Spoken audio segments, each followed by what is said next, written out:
Hey everybody.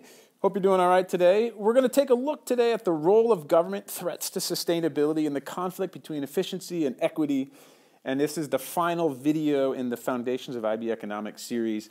And I'm taking this right from Jason Welker's revision guide for introductory economics on microeconomics, which is an excellent source if any of you out there saw this, and I just had to pass on his 3 key themes in an economics course, because he takes the soft stuff, the stuff that you have to remember in your mind, and really lays it out well about the tensions or themes in an economics course. And the first thing is the role of government.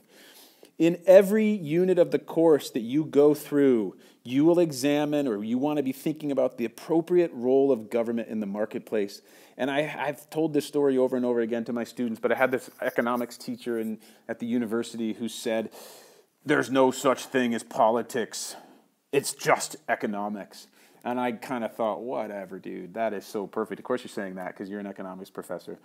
Nothing really could be closer to the truth. I mean, every political view that you can think of is in some way informed by the economic background or the economic decisions that are made about the role of government. And how does the government interact with society more than everything?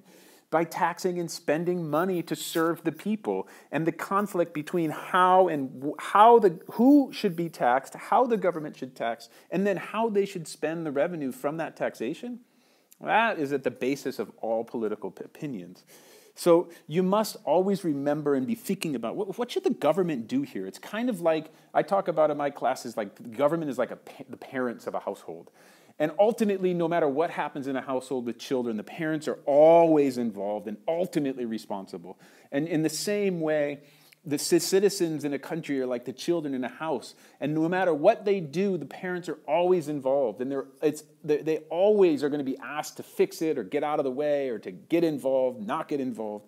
And so government's really critical, and the role in which it plays is really critical. And if you have this idea in your head that government's function play the same role as parents in a household, the government plays the same role in a country as parents do in a household, it's a really nice little image, because it's a lot easier to picture that, right? Especially if you're a student.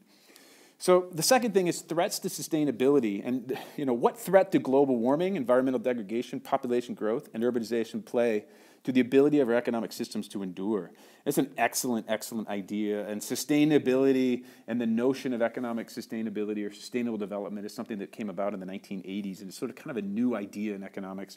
But pure economic growth and pure free markets tend to degrade our planet. And so is a country really developing if it is indeed degrading the environment to such a degree that future generations won't be able to sustain the same amount of growth? Is that really growth or development?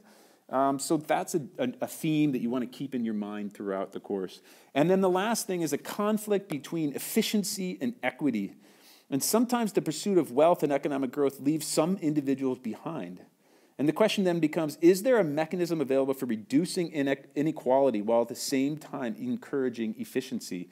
And this is the tension between the wealthy, tends to be a natural tension between wealthy people, right, the upper classes, and the lower classes. And if the rich are getting richer but the poor aren't, is that sustainable? Is that okay? Why is that happening? What's the role of government there? But there's this constant tension or conflict between efficiency, which tends to not worry about the human spirit. It tends just to worry about cold, hard economic thought and ideas and free markets, as opposed to equity, when it's saying, hey, we may live in the wealthiest nation in the world, but our people are a certain segment of our society is not able to pay its bills. Is that good? Is that what we want as a society? And therefore, and who's going to get involved, of course, is the government. And so therefore, these 3 themes keep flipping back around. When there's a conflict between efficiency and equity, the government is the one who needs to monitor that, just like parents do in a household. So I couldn't help but pass those on to you. Thank you to Jason Welker for putting those so clearly in his book. And I hope you found this video to be helpful, and we'll talk to you in a bit.